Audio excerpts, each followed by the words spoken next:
we would like to welcome to the show virtually, of course, Dr. Shilpa Nambia, who is a consultant of obstetrician and also gynecologist from Prince Court Medical Center. Can you hear us, doctor?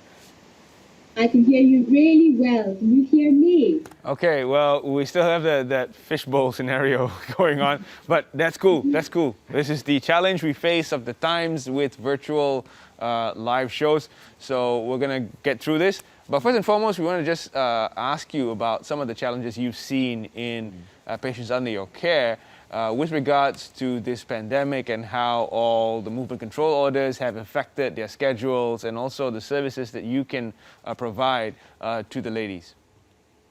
So, as you know, as you said, I'm an obstetrician and gynecologist.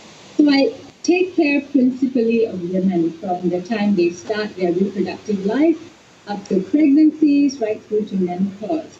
But, you know, what's difficult is during this pandemic, I feel that we're almost assaulted on a daily basis with numbers and statistics, 20,000 cases, 300 deaths. And so what people are focusing on really are, you know, the collective worry for those who are at highest risk of dying, which are older men who have comorbids. But what I think is more worrying is what's underlying this entire pandemic, which is a profound gender inequality, because it is actually women who are more dramatically and negatively affected economically, socially, and from a health and well-being point of view. And we start with economics because that actually even impacts the patients that I see. Now, we know that many people have been unfortunate and have lost their jobs during this pandemic. But if you look at Malaysia, the World Bank estimates that 5 times more women have lost employment in the last year compared to men. So this is devastating. It is loss of income. You're unable to take care of your family. And obviously, this is going to manifest as stress. And then, on the other end of the extreme, you have the industry that has been most burdened by the pandemic, which is healthcare. And even there, in Malaysia, 70% of clinical healthcare staff are women. 97% of the 100,000 registered nurses are women. So we have women who used to enjoy their job but are now being pushed onto the front line. They are putting their patients' lives first, their health first, but at the expense of their own health, their own families, and their own well-being. So stress in both areas, regardless of whether you have a job or you don't have a job. And you know, even if you're a woman in the corporate sector, you think men and women both working from home is equal, right? But even in that environment, we know that women tend to take on the responsibilities of household work and childcare and online teaching. And women spend 64% of time doing this on top of the work that pays them money, a so-called second shift. And all of these different women in different categories, it's just leading to stress and burnout. And stress is not something small. It's not go take a chill pill, do some yoga and meditation and all is well. Stress is a powerful catalyst for disease. Stress exacerbates problems you already have. It can screw things up with your hormones. It can manifest physical symptoms like fatigue and headaches and pain. Right. So yeah, we can move on to talk about stress. But before we do that, we also want to address the very scary fact that when schools reopen, women will also make up the largest percentage of teachers. So we're actually putting women who currently do still have their jobs at greater risk because, as you just mentioned, nurses, doctors, a lot of them are women, and teachers as well, a lot of them are women. So we're going to put them back on the front lines, and they're right in the front of this whole pandemic situation. And then on the other end of the spectrum, a lot of women have lost their jobs, and that contributes to stress. But what kinds of medical care are they missing out on during this pandemic? What types of situations do you find your patients facing, despite, of course, the advent of technology where we can communicate using the virtual space? I'm sure there's still some lack in delivering of healthcare. Of course, as a majority of our hospitals have now switched to either hybrid or complete COVID care, it also means that all of the other services that were provided before are no longer there. Of course, not everyone is fortunate enough to afford private healthcare or the insurance is going to be taking care of them. So these are the women who are marginalized. So pregnant women, and as you said, very unfortunately, we've lost quite a few women in pregnancy for COVID-19. But so there are specific areas in women's healthcare that do need attention. I mean, of course, I'm an obstetrician, so I take care of pregnancy, but also other medical conditions affecting women. So if you have a pregnancy, although you think that it is a physiological, very normal process, and for some women, you may be very lucky not to have to see a doctor or have any problems at the end. But there is a reason why we have antenatal care schedules, because at these little snapshots where we see women, we are screening for problems. We are treating problems before they become bigger problems and bigger complications. So it is quite important to check in every once in a while. But I'm very mindful of the fact that women are afraid to come to hospital because of the pandemic. So it's important to individualize care. So for someone who is maybe young with very low risk, talk to your doctor about maybe seeing them online to report symptoms, and then only go into hospital if you need investigation or something else. Or even, space your visits out in case if you don't really need to be there. But on the other hand, you have high-risk women who will need to see the doctor more often. Diabetics who maybe can send their sugar levels through email rather than physically going to the clinic and showing it to them, and only checking in when it's necessary to do some other kind of investigation like an ultrasound. But apart from that, if you were healthy and you're just missing your yearly checkup where everything was normal beforehand, it's fine. Stay at home. You're yourself as well as everybody else. But if you do have a gynecological problem that has been assessed before, fibroid, for example, that's causing symptoms like anemia or an ovarian cyst or a tumor that has become quite big, leaving it because you think you don't want to do an elective surgery may put you at risk then of the fibroid getting bigger, causing even more anemia, or a cyst rupturing, causing intra-abdominal bleeding, or twisting on its pedicle, and then an elective surgery becomes a more complicated emergency surgery. So, I mean, the other area of concern, doctor, because of the imposed lockdown and also because of the rising number of patients in hospitals, it has prevented these mothers from going to the hospital. So, the one area of concern is pregnancy care. So, how has this pandemic been affecting the mother and also the child in the mother itself? So the reason we need to check women at regular intervals is to detect problems before they become more complicated.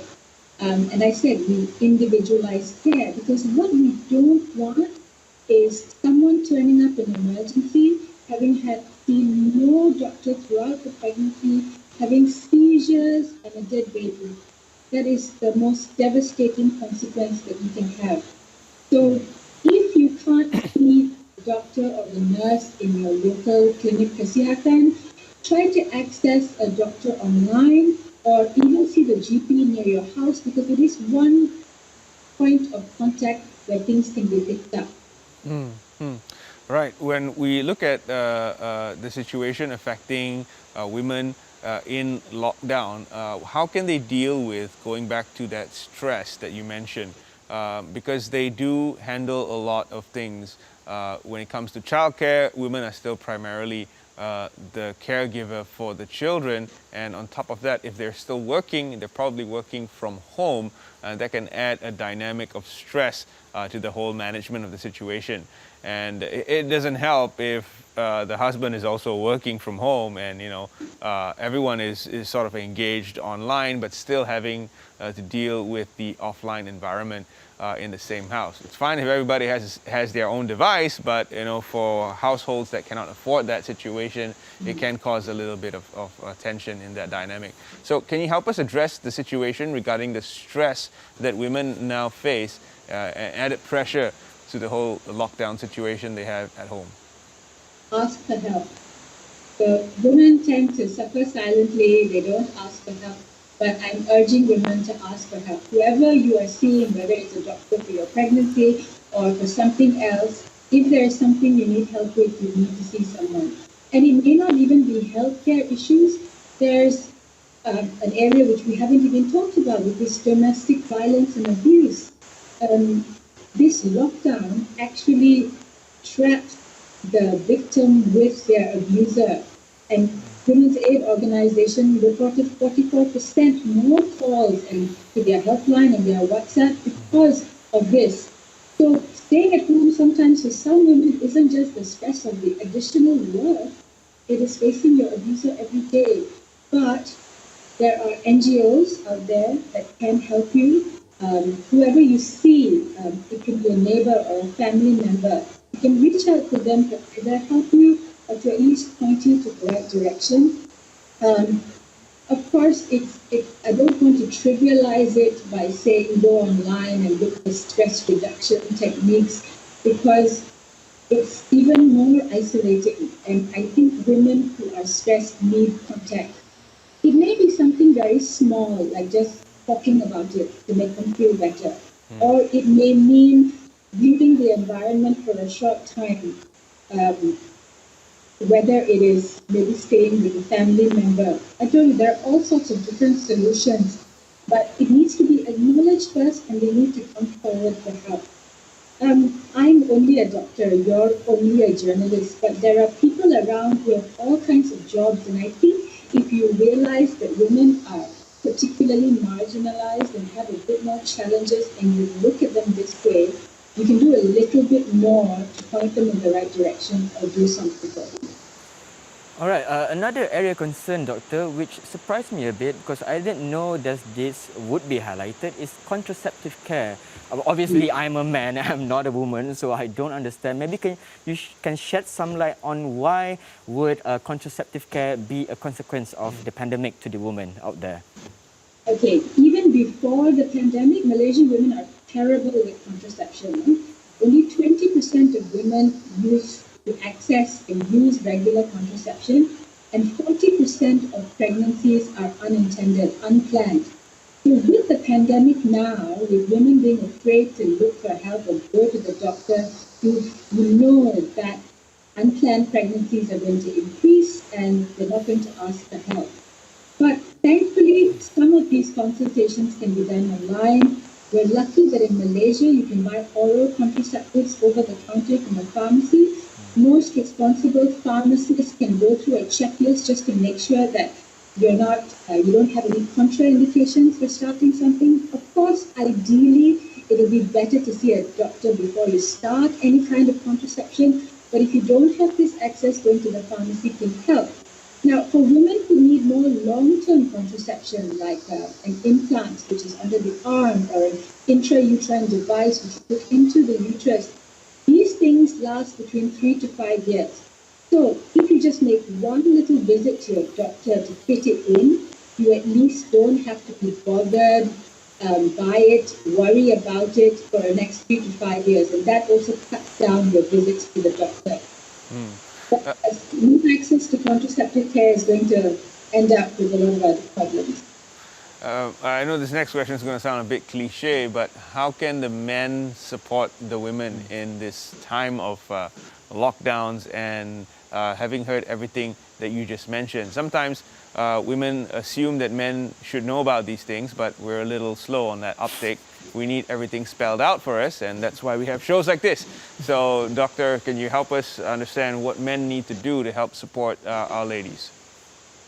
Well, I think men just need to be told to be a bit more sensitive, to notice what's happening.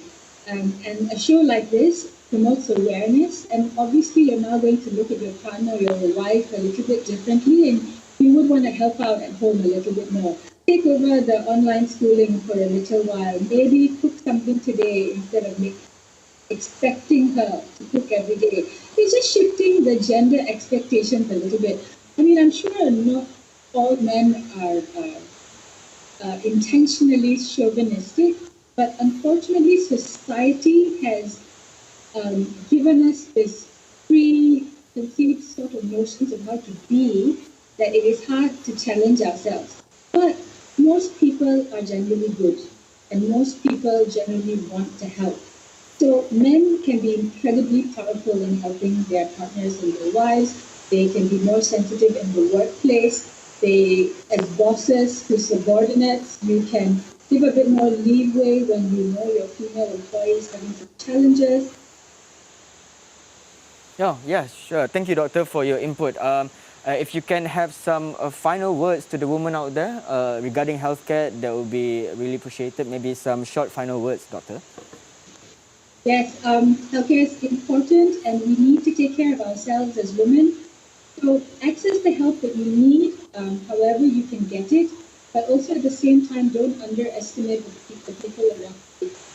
I am amazed at this Kita Jaga Kita and the traction that it's received. You'd be surprised that the person right next to you is right there willing to give you a hand. You would just ask for it. Thank you very much, Doctor, for being on the show today, and thank you for sharing all that information. We are definitely hoping to have you back again.